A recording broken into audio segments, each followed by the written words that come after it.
aad iyo aad u mahadsantahay waan ku dhawahay muuqaal baahiyaha taab magacaygu Cabdishakuur Cabdiqaadir Cali Cabdishakuur Shagra waxaan ahay wariye ka faalooda ciyaaraha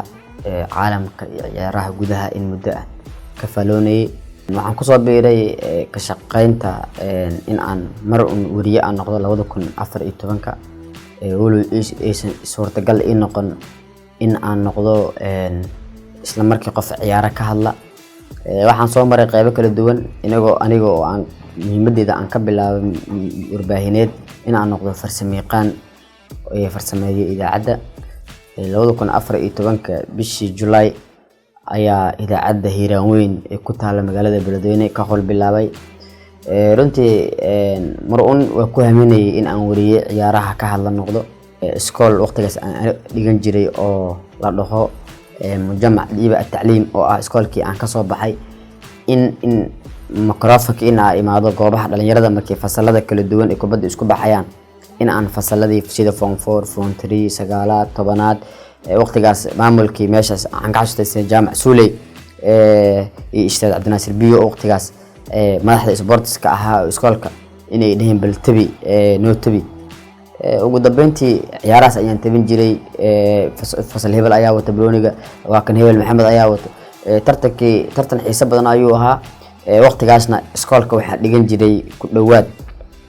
3000 4000 amal waqtigii ugu badnaa dhalinyarada dhiganaya ayay ahayn way jiraan caqabado badan waxa jiri karo sida horyaalka Soomaaliya iyo horyaalada kala duwan tusaale ahaan shakhsi taageera horseed kooxda horseed oo daawada TV ku xiran horseed wadii laga badiyo la dhaho horseed waa laga badiyay taariikh xumo ku dhacday hadii aad ka dhahdo maalmo ka jidkaaga hormaado ku dhaw adigni horseed caysaniyo walaahi macnaha waxyaabo noocaas oo kala ah laakiin inta badan bulshada sportiska waxa way soo dhaweeyaan waxa way wax bay naga wareystaan bal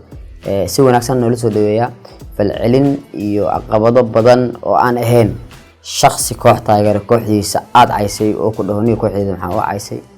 ninkan wariyaha Soomaaliya ciyaaraha tabinay oo kale way jiraan waxyaabo badan laakiin inta badan bulshada si wanaagsan loo soo dhaweeyaan wallahi saxaafadda inta badan qofka doonayo wuxuu u baahan yahay ka go'naasho in uu mar uun sheego xamigan inuu hami leeyahay in niyadjab la kulmi karaa oo bilowga caqabado badan la kulmaysaa in lagu dhaho waa wariye ma noqon kartid in lagu dhaho codkaada waa cun yahay in lagu dhaho laakiin adminis codkaada marka dambe soo fiicnaanaya dhiirigelin aan ka qaato maanta in dhiirigelin aad ka qaada loo baahan yahay shakhsi walba oo maanta ku dhaho codkaaga saasa ka go'naasho dhiirigelin ma soo dhaweynaya qof walba